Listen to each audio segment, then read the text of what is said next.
My name is Grace Normoyle, and I'm going to talk about the environmental impact of the gold rush.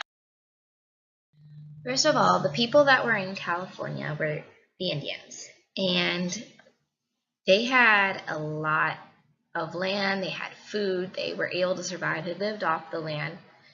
And when people came into their territory, like the missions or the Spaniards or Jedediah Smith, they weren't really welcomed very much. In Star, on page 57, it mentions that Jedediah Smith was the first American to go from the east to California.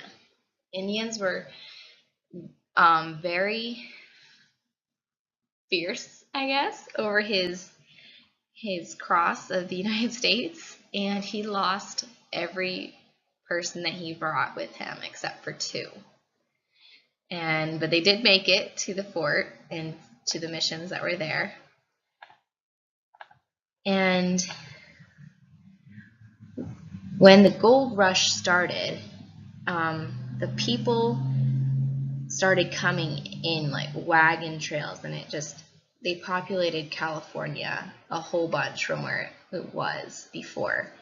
And it really ate up vegetation that was there, and eventually the Indians, their population was reduced 90%, and many Indian children were being stolen to work in the mines.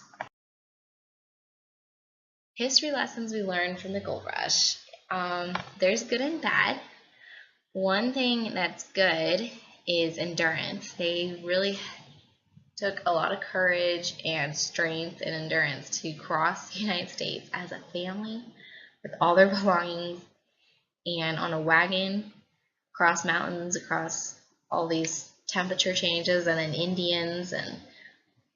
But they had this goal and to have these new beginnings and a new life, and that can be admired. But also the bad things was like lots of people went for gold and for greed, and along with that came the price increase, and they had like everyone being taken advantage of with like prices being outrageous, like shovels and boots.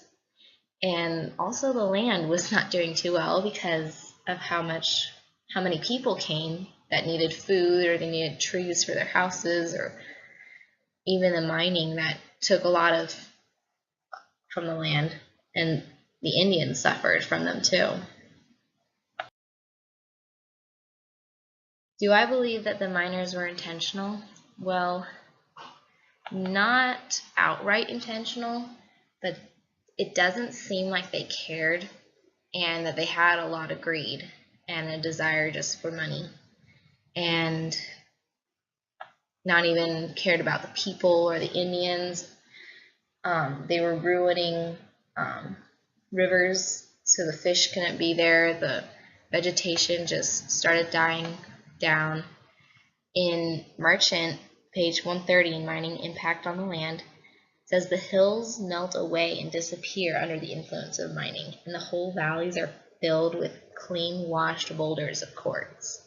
The desolation which remained was remediless and appalling.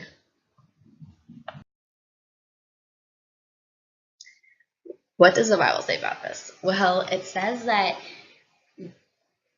God's word is more desired than gold in Psalm 19:10. And I honestly didn't really see the miners doing this at all. They were not really thinking, at least in the history that I see, they weren't really thinking of God's word being more important to them than their gold. And also in Genesis 2:15, God has placed us on the earth to work it and to keep it and take care of it. So just with these things, the miners didn't really do a good job with being good keepers of the land. But as we can step away from this, we can definitely learn that we need to give back to the environment what we are taking, and to just keep it healthy so that we can all share it and live in it. So that's the end of my presentation.